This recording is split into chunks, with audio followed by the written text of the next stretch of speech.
내 아비 수술비? 그 돈이면 내 아들 강남의 오피스텔 보증금이야. 늙은 노인네 살려서 뭐해?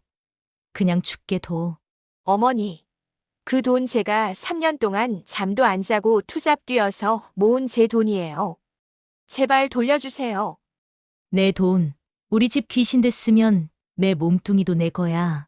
억울하면 이혼하고 나가든가, 거지년아. 그날 저는 시어머니를 죽이기로 결심했습니다. 하지만 그녀의 옷장에서 발견된 검은 봉지가 제 인생을 송두리째 바꿔놓았습니다. 제 이름은 지수입니다. 33.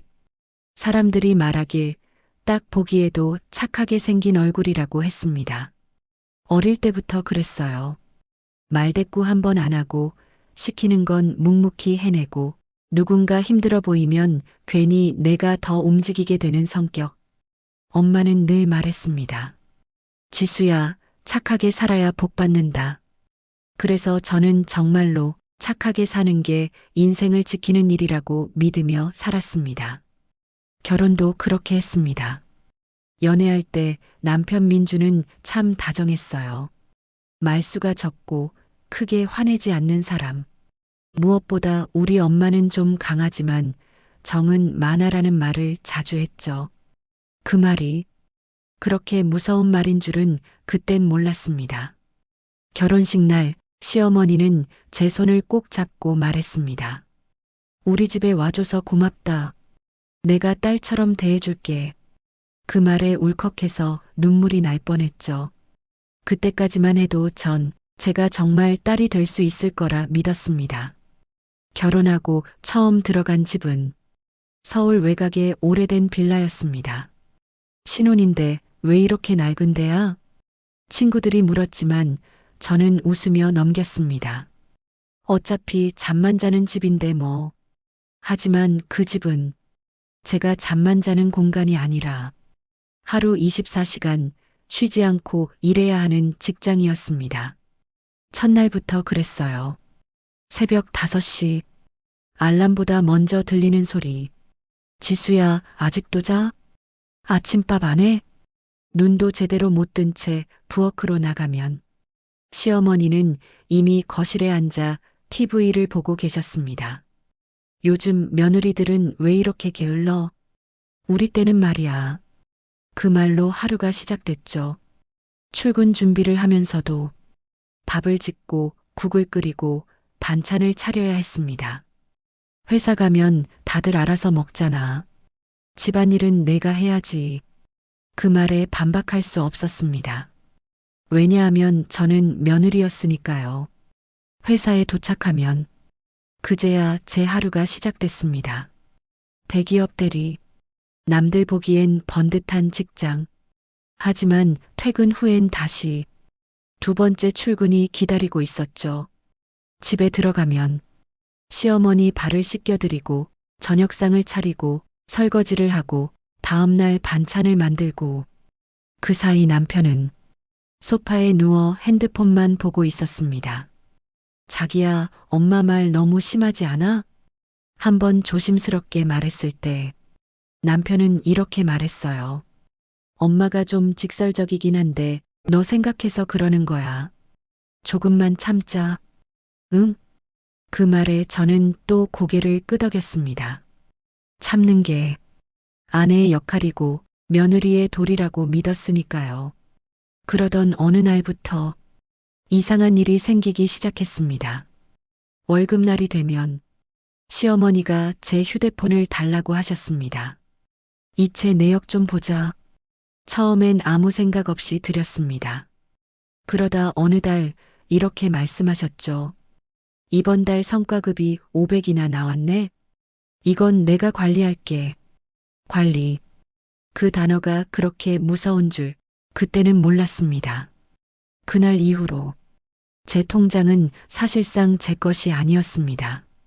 월급이 들어오면 시어머니 계좌로 자동이체. 요즘 세상 무섭다. 며느리라도 돈은 시어머니가 잡아야 해. 그 말에 저는 웃으며 넘겼습니다. 그래, 어차피 가족인데 뭐.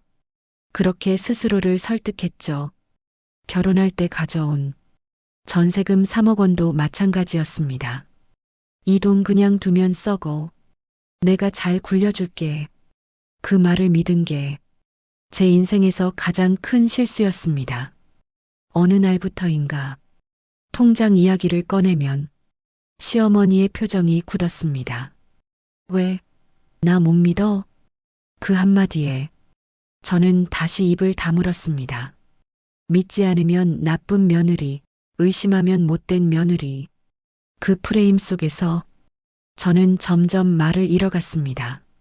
그런데 이상하게도 저는 계속 스스로를 위로했습니다. 그래도 남편은 착하잖아. 조금만 버티면 나아질 거야. 다들 이렇게 사는 거겠지. 그렇게 하루하루를 버티며 살던 어느 날, 회사에서 전화가 왔습니다. 지수 씨, 아버님이 쓰러지셨어요. 그 순간 제 세상이 조용히 무너졌습니다. 그리고 저는 그날 알았습니다. 제가 그토록 믿고 참고 견뎌온 이 집이 결국엔 제 아버지의 목숨과 맞바꿀 곳이었다는 걸요. 결혼하고 석 달쯤 지났을 때였습니다. 그때부터 저는 알기 시작했어요. 이 집에서 저는 며느리도 가족도 아닌 돈을 벌어오는 존재라는 걸요. 처음엔 말투가 바뀌었습니다. 지수야. 아, 너. 그렇게 호칭이 바뀌는 동안 저는 아무 말도 하지 않았습니다. 왜냐하면 괜히 맞서면 더 힘들어진다는 걸 이미 본능처럼 알고 있었으니까요. 아침은 늘 전쟁이었습니다. 새벽 5시 알람보다 먼저 들리는 고함. 아, 아직도 자? 직장 다닌다는 애가 이렇게 게을러서 되겠어? 눈도 못 뜬 채 부엌으로 나가면 시어머니는 이미 밥상 앞에 앉아 있었습니다. 국이 왜 이렇게 싱거워? 반찬이 맨날 똑같아. 요즘 며느리들은 성의가 없어. 말끝마다 한숨이 따라붙었고 그 한숨은 전부 제 몫이었습니다. 출근 시간이 다가와도 이거 다 먹고 가. 설거지 안 하고 나가려고? 결국 저는 늘 뛰듯이 집을 나섰습니다. 지각을 하든 말든 회사에서는 그 누구도 제 사정을 봐주지 않았으니까요. 회사에서는 늘 웃어야 했습니다. 지수 씨는 참 성실하네요. 야근도 불평 없이 잘하고 그 말이 좋으면서도 어딘가 가슴이 먹먹했습니다. 왜냐하면 그 성실함이 집에서는 당연한 희생이 되었기 때문입니다. 퇴근 후 집에 들어오면 또 다른 근무가 시작됐습니다. 신발을 벗자마자 들리는 말. 오늘 반찬 뭐야? 청소는 했어? 아, 그리고 나 내일 친구들 온다. 친구들이 온다는 말은 곧 잔칫날이란 뜻이었습니다. 시장 가서 장 보고, 전 부치고, 잡채 만들고, 과일 깎고, 설거지까지 그 모든 걸 혼자 했습니다. 시어머니는 거실에서 친구들과 웃으며 말했습니다. 요즘 애들은 며느리 복이야. 우리 지수는 참 말도 잘 듣고 그 말이 제가 이 집에서 얼마나 만만한 존재인지 증명하는 말 같아 숨이 막혔습니다. 그리고 어느 순간부터 돈 이야기가 노골적으로 변했습니다. 월급날이 되면 시어머니는 제 휴대폰을 당연하다는 듯 내밀었습니다. 이체 내역 보여줘. 처음엔 관리해 주시나 보다라고 생각했지만 곧 그게 아니라는 걸 알게 됐습니다. 이번 달은 왜 이것밖에 안 돼? 보너스는? 너 회사에서 제대로 일하는 거 맞아? 그 말이 반복될수록 제 월급은 점점 제 것이 아니게 됐습니다. 어느 날 용기 내서 말했습니다. 어머니, 생활비 말고 제 돈은 조금만 남겨주시면 안 될까요? 그때 시어머니가 저를 똑바로 보며 이렇게 말했습니다. 너 지금 나한테 돈 타령하는 거야? 그리고 이어진 말은 아직도 제 귀에 생생합니다. 너는 우리 집에 시집 와서 먹여주고 재워주니까 돈 벌어오는 거야. 내가 뭔데 내 돈이 따로 있어? 그 순간 제 안에서 무언가가 툭 하고 끊어졌습니다. 아, 나는 사람이 아니구나. 여기서는 수입원이구나. 남편에게 말해봤습니다. 여보, 나 너무 힘들어. 엄마가 내 월급 다 가져가.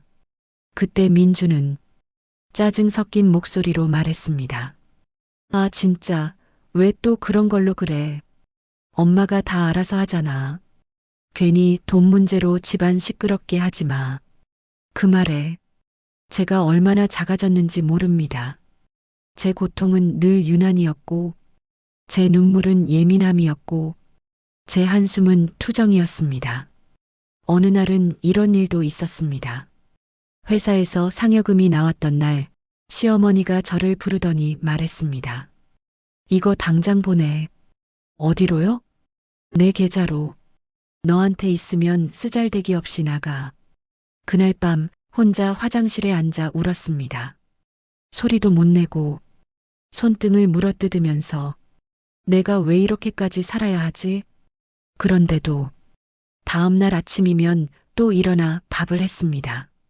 왜냐하면 제가 무너지면 이 집은 더 지옥이 될 거란 걸 알고 있었으니까요. 결정적인 말은 어느 겨울날 들었습니다. 제가 감기에 걸려 열이 39도까지 올랐던 날. 어머니, 오늘은 회사 좀 쉬어도 될까요? 그러자 돌아온 말. 아파도 돈은 벌어야지. 너 아프면 우리 집은 누가 먹여 살려? 그리고는 차갑게 한마디를 덧붙였습니다. 너는 우리 집 돈 버는 기계야. 그날 저는 울지 않았습니다. 너무 많이 울어서 눈물도 말라버렸거든요. 그때는 몰랐습니다. 이 지옥 같은 시간이 앞으로 벌어질 더 큰 비극의 전조였다는 걸. 그리고 제가 그토록 지키려 했던 이 집이 결국 제 아버지의 목숨을 대가로 삼게 될 줄은 그날도 평소와 다르지 않은 아침이었습니다. 새벽 5시 시어머니의 목소리에 눈을 떴고 습관처럼 부엌으로 향했습니다. 물 끓이고 밥 짓고 국 데우고 손은 자동으로 움직였고 머릿속은 텅 비어 있었습니다. 요즘은 생각하는 것도 버거웠습니다. 생각을 하면 내가 왜 이렇게 살아야 하지? 라는 질문이 끝없이 따라왔기 때문입니다. 그날도 출근길에 아버지에게서 온 전화를 못 받았습니다. 회사 회의 중이었거든요. 나중에 전화 드려야지. 그 생각이 그날 제가 한 마지막 생각이 될 줄은 몰랐습니다. 점심시간이 조금 지났을 무렵 회사 대표 번호로 전화가 걸려왔습니다. 지수 씨 맞으시죠? 여기 병원인데요. 순간 심장이 내려앉았습니다. 아버님께서 뇌출혈로 쓰러지셨습니다. 지금 상태가 많이 위급해서 보호자분이 빨리 오셔야 합니다. 그 말을 듣는 순간 세상이 갑자기 멀어졌습니다. 주변 소리는 뭉개지고 머릿속이 하얘졌습니다.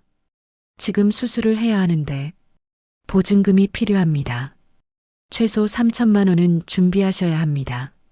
수화기 너머로 들리는 말들이 현실 같지 않았습니다.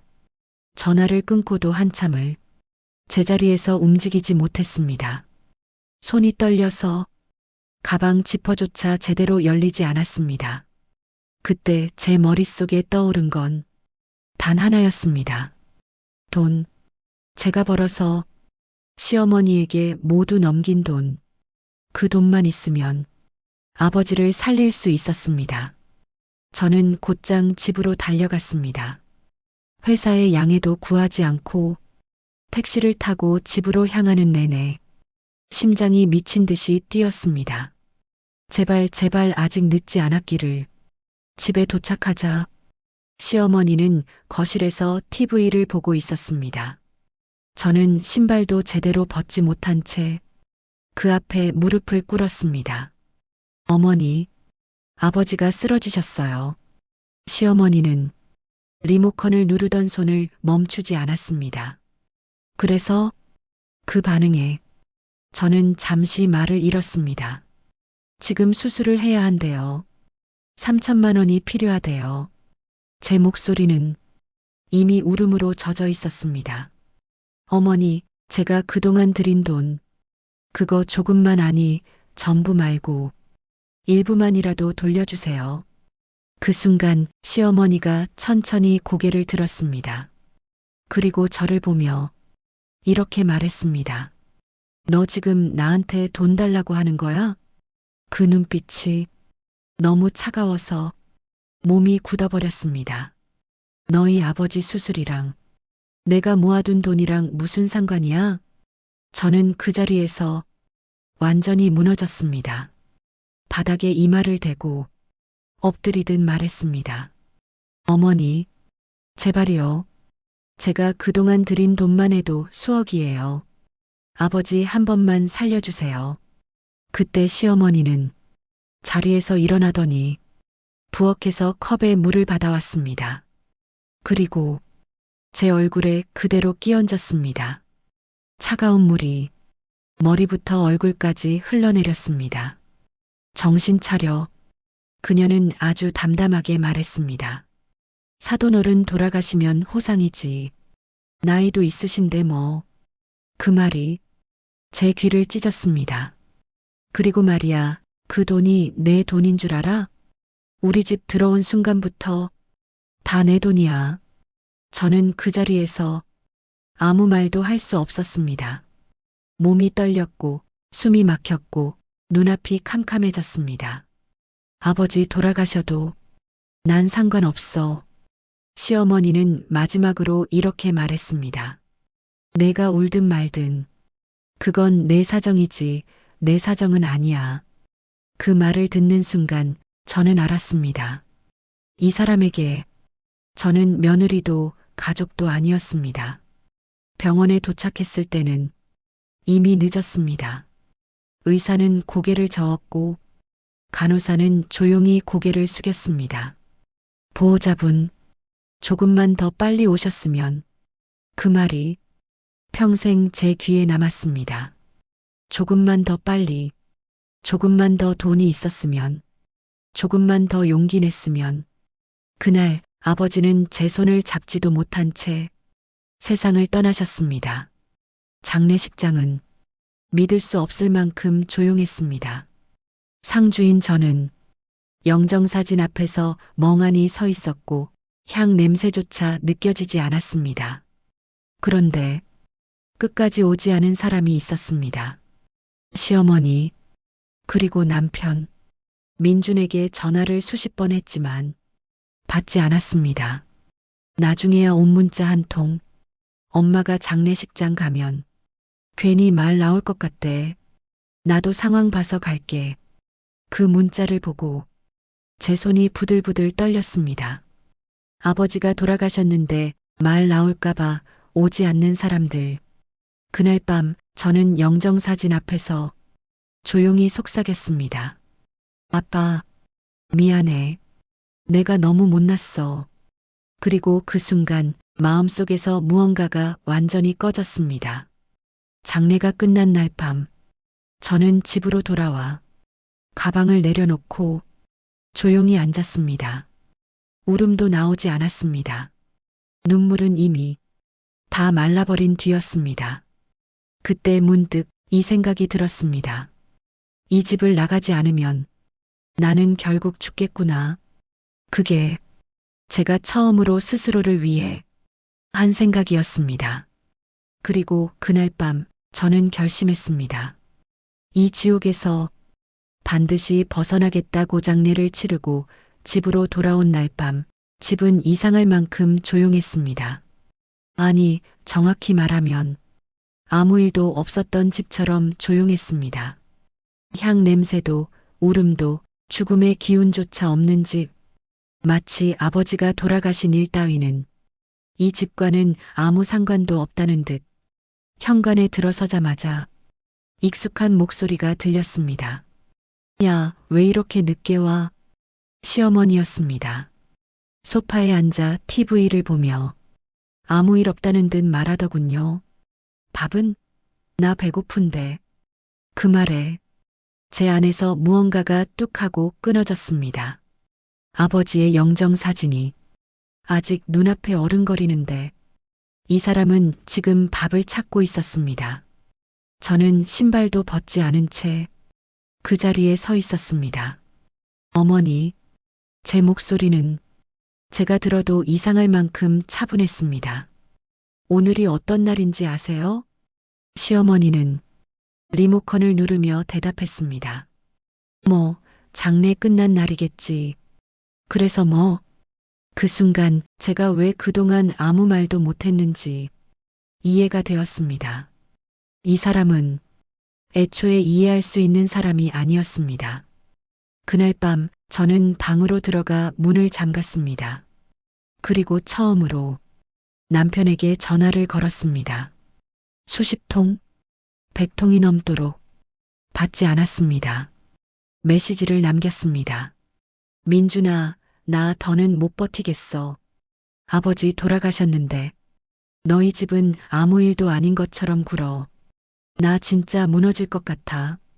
읽음 표시만 뜨고 답장은 오지 않았습니다. 그 순간 저는 확신했습니다. 이 결혼은 끝났다는 걸. 새벽이 되자 저는 조용히 일어나 짐을 싸기 시작했습니다. 많이 필요하지도 않았습니다. 옷 몇 벌, 세면도구, 그리고 통장. 그때 문득 머릿속을 스치는 생각 하나. 내 돈, 내가 번 돈은 다 어디로 갔지? 그동안 단 한 번도 직접 확인해 본 적이 없었습니다. 시어머니가 내가 관리한다고 말하면 그게 전부였으니까요. 그 순간 이상하게도 머릿속에 한 장면이 떠올랐습니다. 결혼 초 시어머니가 절대 손대지 말라고 했던 곳, 안방 깊숙한 곳, 장롱 아래. 거긴 내 물건 있는 데니까 손대지 마. 그 말이 왜 갑자기 떠올랐는지 저도 모르겠습니다. 장롱을 밀자 먼지가 잔뜩 일어났습니다. 바닥을 더듬어 보니 정말로 무언가 걸리는 게 있었습니다. 검은 가죽 가방, 낡았지만 꽤 묵직해 보였습니다. 순간 심장이 빠르게 뛰기 시작했습니다. 설마 조심스럽게 지퍼를 열었습니다. 금붙이나 현금이 들어있을 거라 생각했습니다. 하지만 그 안에 들어있던 건 돈이 아니라 수십 건의 가계부와 낡은 스마트폰 한 대였습니다. 순간 맥이 풀려 바닥에 주저앉았습니다. 이게 뭐야? 가계부를 펼쳤습니다. 첫 장부터 익숙한 숫자가 보였습니다. 2019년 3월 지수 월급 280만 원 입금. 2019년 4월 성과급 500만 원 입금. 2019년 5월 지수 카드값 정산. 한 장 한 장 넘길수록 손이 떨렸습니다. 모든 금액이 제가 번 돈이었습니다. 그리고 그 옆에 빼곡하게 적힌 메모들. 민준이 도박빚 상환. 사채업자 연락 옴. 다음 주까지 지수 몰래 막아야 함. 그 글씨는 시어머니의 글씨였습니다. 저는 숨을 제대로 쉴 수 없었습니다. 도박? 사채? 머릿속이 하얘졌습니다. 그때 가계부 중간에 끼워진 메모 하나가 눈에 들어왔습니다. 종이가 누렇게 변색된 메모지. 거기엔 이렇게 적혀 있었습니다. 지수 돈을 내가 가져가지 않으면 저놈이 다 날려버린다.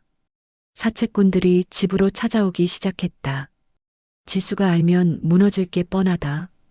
내가 욕을 먹어야 한다. 그래야 지수가 산다. 그 문장을 읽는 순간 눈물이 터져 나왔습니다. 그동안의 모욕, 폭언, 차가운 눈빛, 모든 게 단 하나의 이유로 이어지고 있었습니다. 지수를 지키기 위해 그제야 모든 퍼즐이 맞춰졌습니다.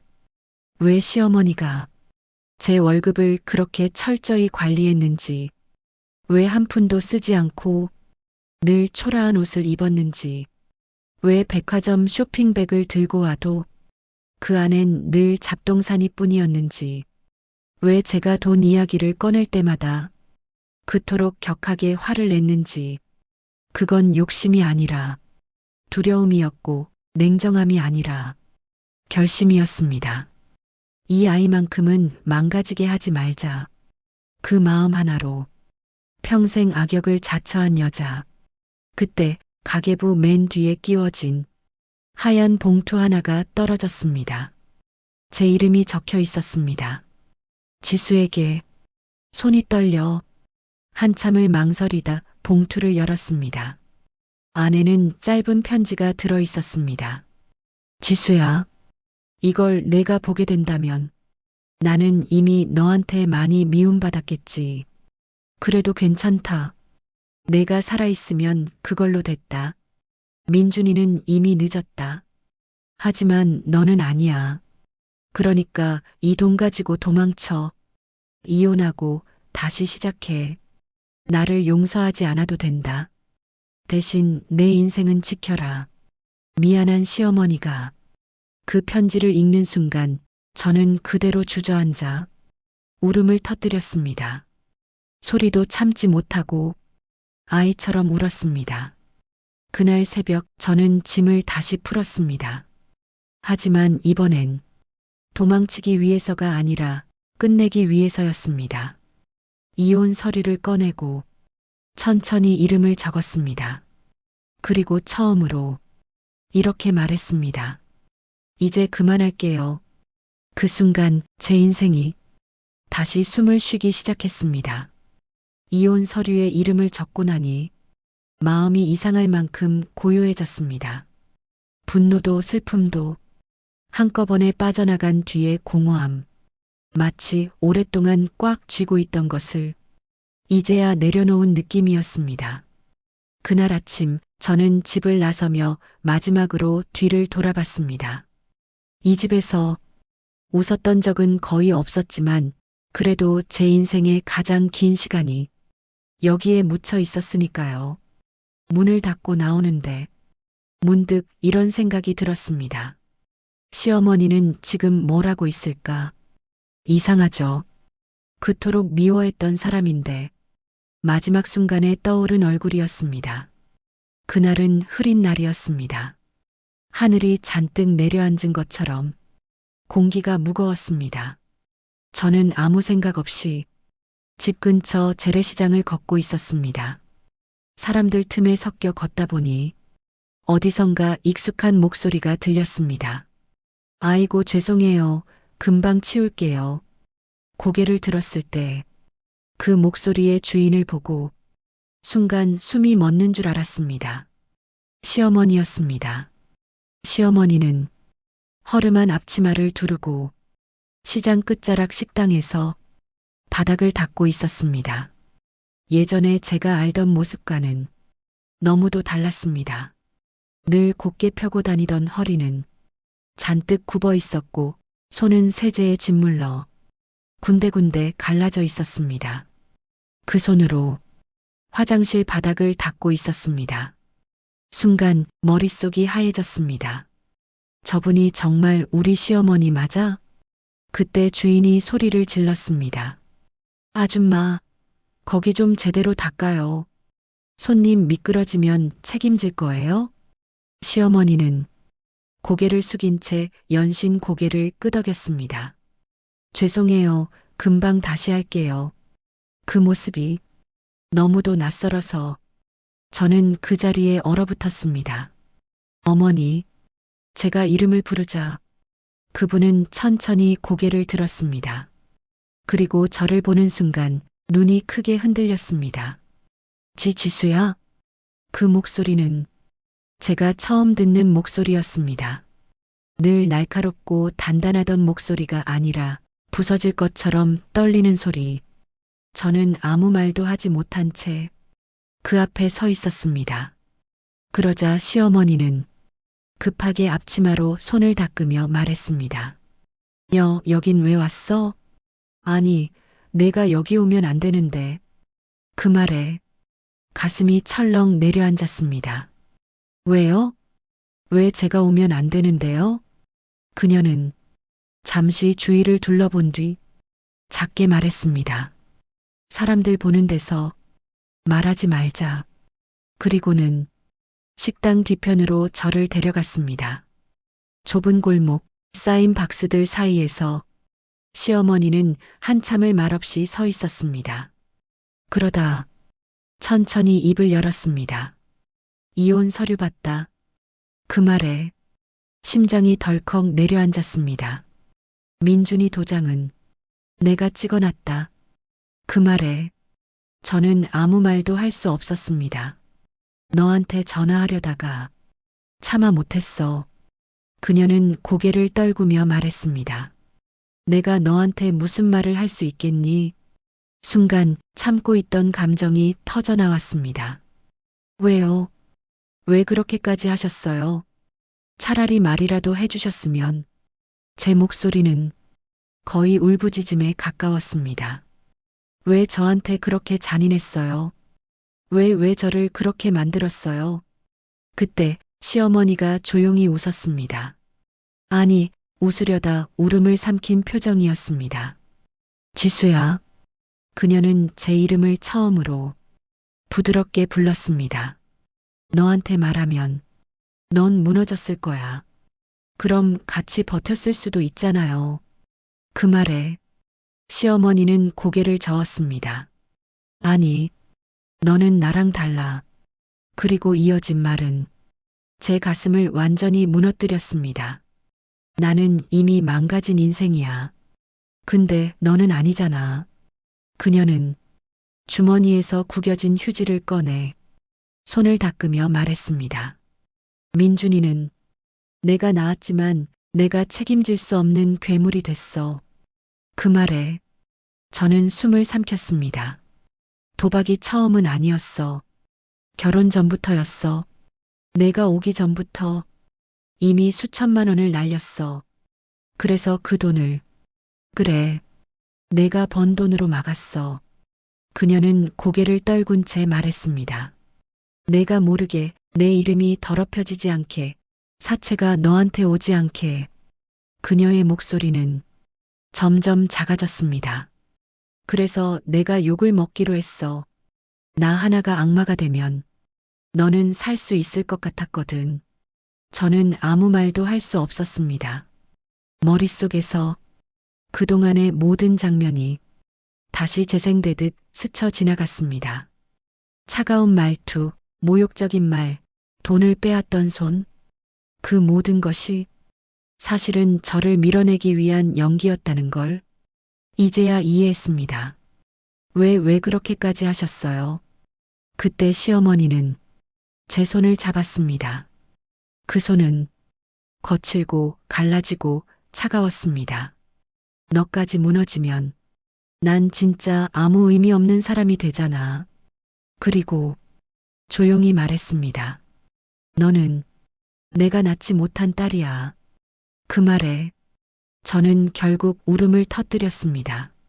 참았던 모든 감정이 그 한마디에 무너져 내렸습니다.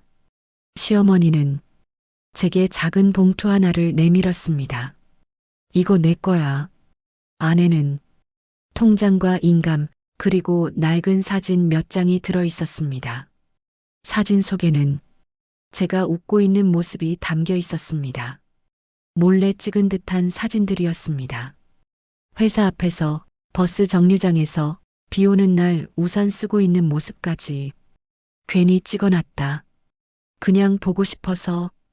그 말이 제 가슴을 찢어 놓았습니다. 지수야. 시어머니는 마지막으로 이렇게 말했습니다. 이제는 나 신경 쓰지 말고 살아. 내 인생은 너 거야. 그날 저는 처음으로 그 사람을 안아줬습니다. 그리고 처음이자 마지막으로 어머니라고 불렀습니다. 시장을 나오면서 나는 몇 번이나 뒤를 돌아봤다. 시어머니는 여전히 그 자리에 서 있었다. 작은 식당 뒤편 비에 젖은 바닥 위에서 고개를 숙인 채 걸레를 짜고 있었다. 마치 그 자리에 처음부터 있었고 앞으로도 계속 그 자리에 있을 사람처럼 나는 그날 차마 뒤돌아보지 못했다. 돌아보는 순간 다시 울어버릴 것 같았고, 그러면 이별이 아니라 도망이 될 것 같았기 때문이다. 며칠 뒤 나는 이혼 서류를 정식으로 제출했다. 민주는 끝내 연락하지 않았다. 아니, 하지 못했을 것이다. 어쩌면 그는 이미 모든 걸 알고 있었는지도 모른다. 자기 어머니가 어떤 선택을 했는지, 그 선택 때문에 자신이 어떤 인간이 되었는지 나는 묻지 않았다. 이제는 알고 싶지도 않았다. 사람은 모든 진실을 알아야만 앞으로 나아갈 수 있는 건 아니니까. 집을 나와 작은 원룸으로 이사했다. 창문이 작고 햇빛이 잘 들지 않는 집이었지만 그곳은 처음으로 내 숨이 편한 공간이었다. 아침에 일어나 눈치를 보지 않고 물을 끓이고 누군가의 표정을 살피지 않고 밥을 먹었다. 그 단순한 일이 이렇게 소중할 줄은 몰랐다. 며칠 동안은 아무것도 하지 않았다. 그저 누워서 천장을 보며 생각했다. 나는 이제 뭘 해야 하지? 그러다 문득 그 사람이 떠올랐다. 나를 미워하게 만들고, 나를 밀어내고, 나를 살린 사람. 며칠 뒤 나는 다시 그 시장을 찾았다. 하지만 그날의 시어머니는 없었다. 식당 주인에게 물어보니 이렇게 말했다. 그 아줌마요? 몸이 안 좋아져서 며칠 전부터 안 나와요. 가슴이 철렁 내려앉았다. 어디로 가셨는지 아세요? 글쎄요. 그냥 정리하고 간다더니. 나는 한동안 그 자리에 서 있었다. 어디로 갔는지도 모르는 사람을 찾을 수는 없었다. 그날 집으로 돌아오는 길, 나는 처음으로 그 사람의 안부를 걱정하고 있었다. 미워하려고 애썼던 사람을 이제는 걱정하고 있었다. 며칠 후 낯선 번호로 문자가 왔다. 지수야, 잘 지내고 있지? 이 번호는 곧 없어질 거야. 내가 찾을까봐 마지막으로 남긴다. 돈은 내 이름으로 다 정리해놨다. 빚도 없다. 그리고 미안했다. 고맙다. 너는 내 인생에서 가장 잘한 선택이었다. 그 문자를 읽고 나는 한참 동안 핸드폰을 쥐고 있었다. 답장을 쓰려다 지우기를 반복했다. 무슨 말을 써도 부족할 것 같았고 어떤 말도 그 사람의 인생을 위로할 수 없을 것 같았다. 그래서 답장을 보내지 않았다. 그 대신 그날 밤 혼자 조용히 말했다. 고마워요, 어머니. 그 후로 몇 달이 흘렀다. 나는 회사 근처로 이직했고 조금씩 웃는 날이 늘어갔다. 가끔은 지하철에서 멍하니 창밖을 보다가 그 사람 생각이 난다. 혹시 지금쯤 어디선가 밥은 먹고 있을지, 손은 여전히 거칠지 않을지. 그리고 문득 깨닫는다. 그 사람은 내 인생에서 가장 잔인한 사람이었고 동시에 가장 따뜻한 사람이었다는 걸. 사람들은 말한다. 가족은 피보다 진하다고. 하지만 나는 이제 안다. 진짜 가족은 피가 아니라 선택으로 만들어진다는 걸. 사랑은 항상 다정한 얼굴을 하고 있지 않다. 어떤 사랑은 차갑고 거칠고 잔인해 보인다. 그래도 그 안에는 말하지 못한 기도가 있다. 이 아이만은 살았으면 좋겠다는 그 간절한 마음이. 나는 지금도 가끔 그 사람이 남긴 사진을 본다. 몰래 찍은 내 웃는 얼굴. 그 사진 속에 나는 아무것도 모른 채 웃고 있다. 그 웃음을 지켜주기 위해 누군가는 평생 악마로 살았다는 걸 이제는 안다. 그리고 오늘 나는 이렇게 말할 수 있다. 나는 누군가의 며느리도 누군가의 돈벌이도 아닌 내 인생의 주인으로 살아가고 있다. 그것이면 충분하다. 그리고 그 모든 시작에는 이름조차 남기지 않은 한 여자의 조용한 희생이 있었다. 사람들은 그녀를 악마라 불렀겠지만 나는 안다. 그녀는 내 인생에서 가장 슬프고 가장 위대한 어머니였다는 것을.